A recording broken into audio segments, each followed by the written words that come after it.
آج الحمدللہ ہم نے نماز تراویح میں 5واں پارہ مکمل اور چھٹے پارے کا ایک پاؤ سماعت فرمایا ہے۔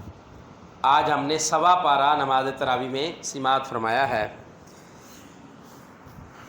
اللہ تعالیٰ نے 5ویں پارے کے شروع ہوتے ہی حرمت والے جو رشتے ہیں ان کا تذکرہ کیا ہے، اور پھر اس کے بعد اللہ رب العزت نے یہ ارشاد فرمایا ہے کہ اپنا مال حلال طریقے سے کھاؤ۔ یہ نہ ہو کہ تم ایک دوسرے کا جو مال ہے اس کو حرام طریقے سے، ناجائز طریقے سے کھاؤ۔ معاشی استحصال کرنے کی ممانعت اللہ تعالیٰ نے بیان فرمائی ہے۔ اس کے بعد اللہ تعالیٰ نے یہ ارشاد فرمایا ہے وَلَا تَتَمَنَّوْا مَا فَضَّلَ اللَّهُ بِهِ بَعْضَكُمْ عَلَىٰ بَعْضٍ، ایک دوسرے کے مقام اور مرتبے کو تسلیم کرنا چاہیے۔ مثال کے طور پر گھر میں باپ ہے، بڑا بیٹا ہے، چھوٹا بیٹا ہے، اس سے چھوٹا بیٹا ہے۔ گھر میں ماں ہے، بڑی بیٹی ہے، چھوٹی بیٹی ہے، اس سے چھوٹی بیٹی ہے۔ اب سب سے چھوٹی بیٹی یا بیٹا یہ کہے کہ میں کیوں بڑوں کو مانوں، تو پھر جوتے ہی کھائے گا نا ایسی بات کر کے۔ تو اس کو جو اس کا مقام ہے، مرتبہ ہے، اپنا تسلیم کرنا چاہیے، اور جو بڑے ہیں اس سے ان کو وہ رتبہ دینا چاہیے۔ اور اللہ تعالیٰ نے یہی یہاں بیان فرمایا ہے کہ ایک دوسرے کے مقام اور مرتبے کو تسلیم کرو۔ گھر میں جو باپ ہے اس کو باپ ہی رہنے دو، اگر بیٹا بناؤ گے تو نظام گھر کا خراب ہو جائے گا۔ جو ماں ہے اس کو ماں کا رتبہ ہی گھر میں دینا چاہیے۔ اگر اس کو عام عورت والا گھر میں رتبہ دو گے، نوکرانی والا رتبہ دو گے، تو پھر گھر کا نظام سارے کا سارا دھرم بھرم ہو جائے گا۔ اس لیے فرمایا وَلَا تَتَمَنَّوْا مَا فَضَّلَ اللَّهُ بِهِ بَعْضَكُمْ عَلَىٰ بَعْضٍ لِلرِّجَالِ نَصِيبٌ مِّمَّا اكْتَسَبُوا۔ اس کے بعد اللہ تعالیٰ نے ارشاد فرمایا ہے کہ مرد گھریلو معاملات میں حاکم ہیں، اور عورتوں سے مخاطب ہو کر یہ ارشاد فرمائی ہے۔ فرمایا الرجال قوامون علی النساء بما فضل اللہ بعضهم علی بعض وبما انفقوا من اموالهم۔ مرد عورتوں پر نگران ہے اس وجہ سے کہ اللہ تعالیٰ نے ان کے بعض کو بعض پر فضیلت دی ہے، اور اس وجہ سے کہ انہوں نے اپنے مالوں سے خرچ کیا ہے۔ مرد کما کر لاتا ہے، دھوپ میں، گرمی میں، سردی میں، بارش میں، جیسے بھی حالات ہوں، مرد حلال کما کر لاتا ہے، اور جتنے اس کے افراد ہیں گھر کے، سب سے پہلے اس کی بیوی ہے اس کے گھر میں، پھر اس کی اولاد ہے، اولاد میں بیٹے اور بیٹیاں ہیں، ان سب کی وہ کفالت کرتا ہے۔ یہ اللہ تعالیٰ نے مرد کے ذمہ لگایا ہے، اور عورتوں کو کہا ہے تم گھر میں رہو۔ اس لیے اللہ نے کہا کہ مرد جو ہیں وہ عورتوں پر حاکم ہیں۔ لیکن آج ہمارے ہاں بہت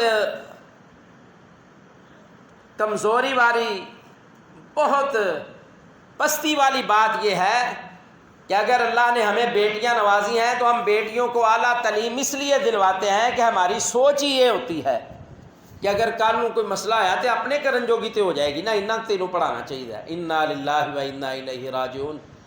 ابھی وہ 6ٹھی 7ویں 8ویں میٹرک، مڈل سے میٹرک سے ایف اے بی اے نہیں ابھی جاتی، اور اس کے ذہن میں یہ بات ڈالی جاتی ہے کہ تو کل کو خود کما کر اپنا انتظام کر لینا۔ تو ظاہری بات ہے جب ایسی بچوں کی تربیت کی جائے گی، وہ بڑی ہو کر کب کسی خاوند کی لگام میں رہے گی، کب خاوند کی بات کو مانے گی۔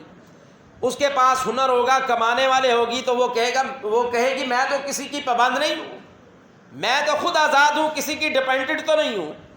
اس لیے اللہ تعالیٰ نے یہاں فرمایا ہے الرجال قوامون علی النساء، مرد جو ہیں وہ عورتوں پر حاکم ہیں، اور حاکم ہونے کی اللہ تعالیٰ نے وجہ بھی بیان فرمائی ہے۔ ایک تو وجہ یہ ہے کہ مرد پوری عقل کا مالک ہے، عورت کو اس کی آدھی عقل کہا گیا ہے۔ کہیں گواہی ہوگی مرد کی پوری ہوگی، اور کہیں عورت کی گواہی ہوگی تو 2 عورتوں کی ایک مرد کے برابر گواہی ہوگی۔ لیکن یہ دنیا کے معاشرتی نظام میں ایسے ہے، اگر عورت نماز پڑھتی ہے، مرد نماز پڑھتا ہے، اللہ رب العزت دونوں کو اجر برابر عطا فرماتے ہیں۔ یہ اللہ کی شان ہے، یہ اللہ کا فضل ہے۔ اللہ رب العزت اعمال کے بدلے میں جو اجر ہوگا وہ برابر عطا کریں گے۔ لیکن معاشرتی زندگی کے اندر عورت کو آدھی عقل کا مالک کہا گیا ہے۔ اس کی وجہ یہ نہیں ہے کہ اس کو ذلیل کیا گیا ہے یا اس کو کمتر سمجھا گیا ہے، بلکہ نہیں، اس کے اندر اتنا حوصلہ نہیں ہے، یہ اچھے اور مضبوط فیصلے نہیں کر سکتی، اس لیے اللہ تعالیٰ نے مرد کو عورت پر حاکم قرار دیا ہے۔ پھر اللہ تعالیٰ نے عورتوں کی خوبیاں بیان فرمائی ہیں، نیک عورتوں کی صفات بیان فرمائی ہیں، صرف عورتوں کو ڈانٹا ہی نہیں ہے بلکہ عورتوں کی صفات بھی اللہ تعالیٰ نے بیان فرمائی ہے۔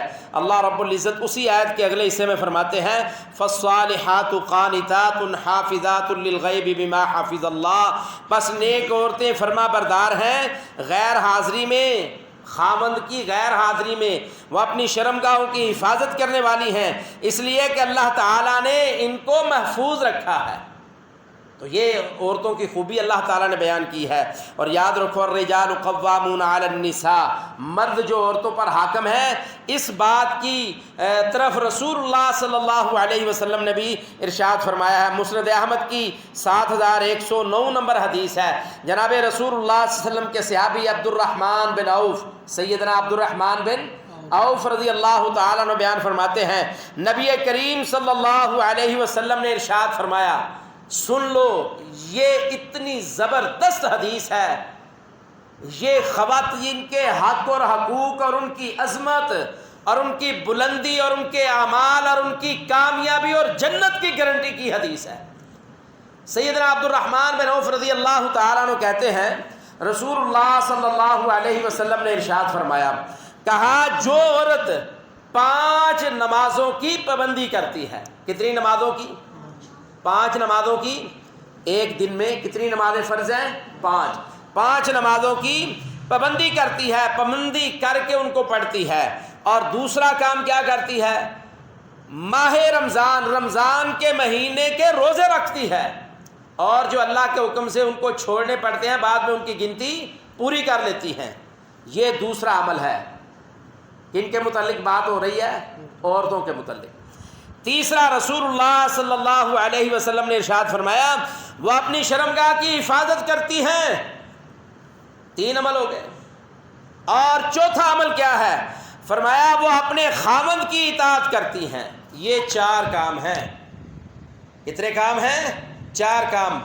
پہلا کام 5 نمازوں کی پابندی کرتی ہے، دوسرا کام ماہ رمضان کے روزے رکھتی ہے، تیسرا کام اپنے محاسن کی شرمگاہوں کی حفاظت کرتی ہے، چوتھا کام اپنے خامدوں کی اطاعت اور فرما برداری کرتی ہے۔ رسول اللہ صلی اللہ علیہ وسلم نے ایسی عورتوں کے لیے، خواتین کے لیے بہت بڑا انعام بیان کیا ہے۔ فرمایا کل قیامت کے دن ایسی عورت جنت کے جس دروازے سے چاہے جنت میں داخل ہو جائے۔ کتنا بڑا اعزاز ہے خواتین کا۔ اللہ کے رسول صلی اللہ علیہ وسلم نے ان کو یہ عزت دی ہے، عظمت دی ہے، ان کو یہ مقام دیا ہے، اور یہ 4 کام کوئی مشکل کام نہیں ہے، کوئی مشکل کام نہیں ہے، بڑے آسان ہیں، صرف دل کو سمجھانے کی بات ہے اور اللہ اور اس کے رسول کی اطاعت کی بات ہے۔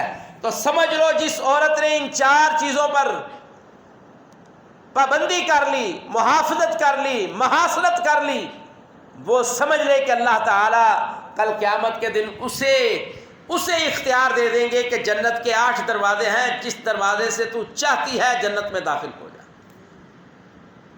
بہت بڑا یہ انعام ہے۔ اللہ تعالیٰ نے اس پارے کے اندر مسجد میں آنے کے آداب بیان کیے ہیں۔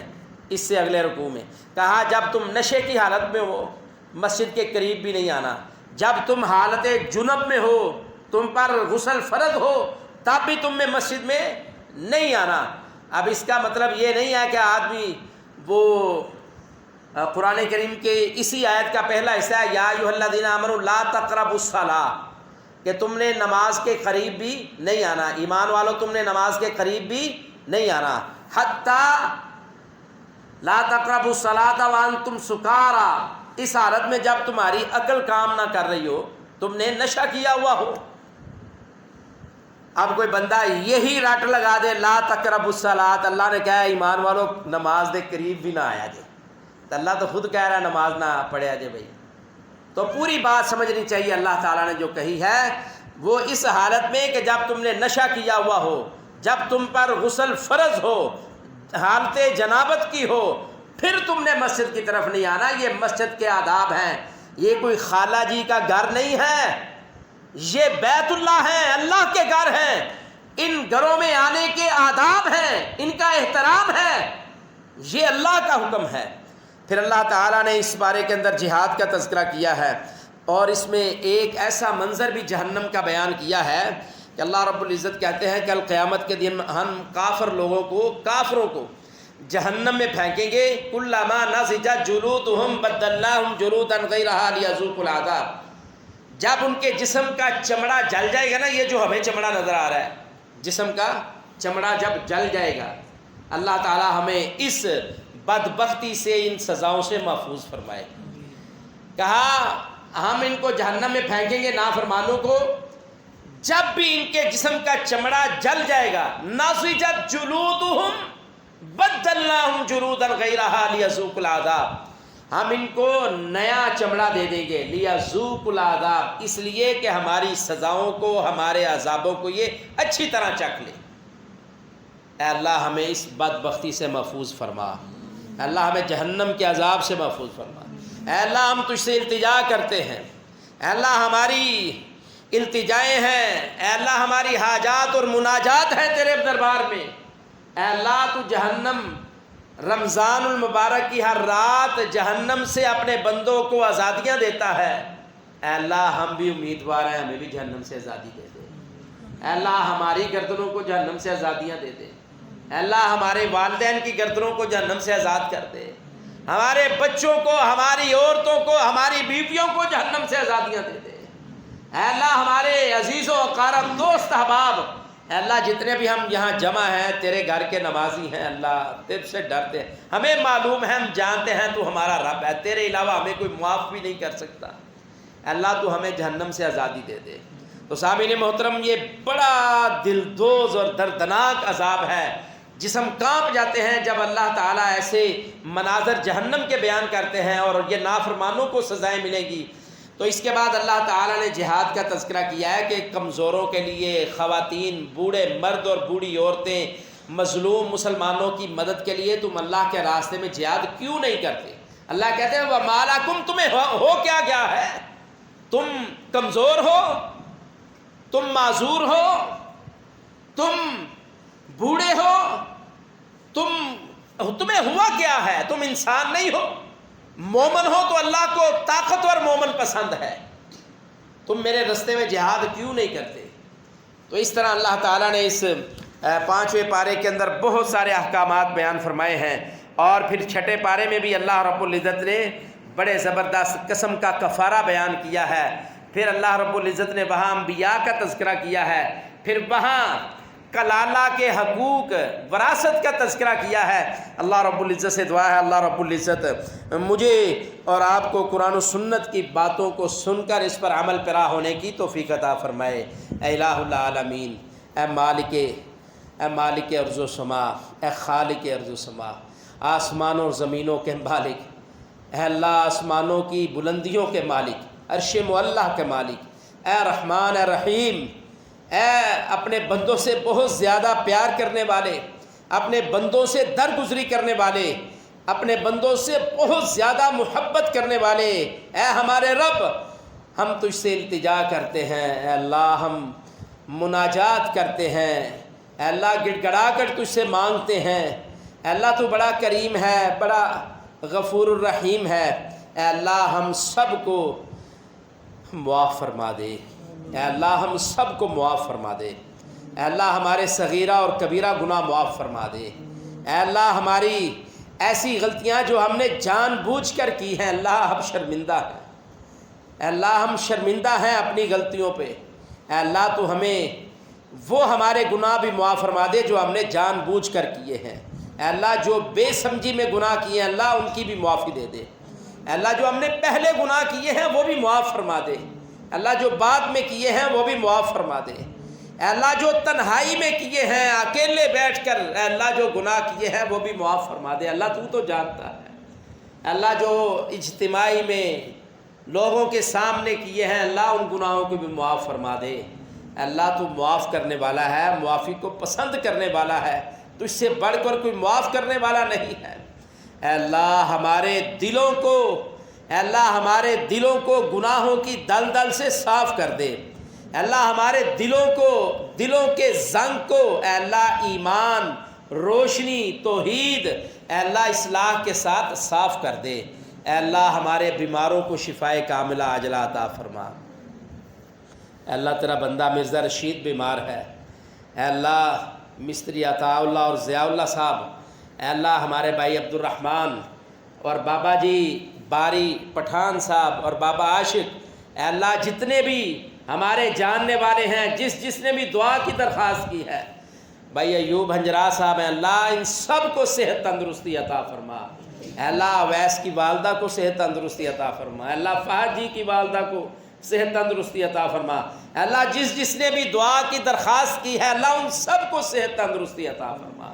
اے اللہ ہمارے والدین کو صحت تندرستی عطا فرما۔ اللہ ہمارے بیٹوں کو، ہماری بیٹیوں کو صحت تندرستی عطا فرما۔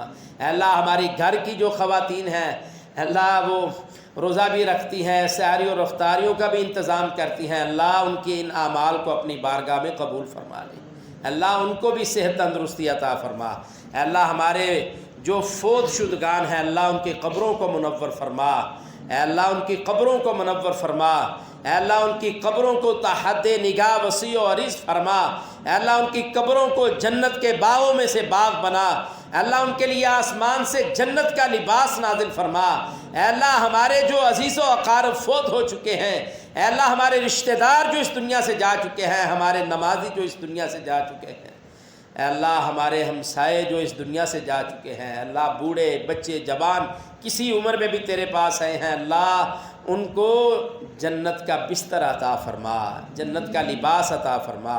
اے اللہ جو بے روزگار ہیں ان کو رزق حلال عطا فرما۔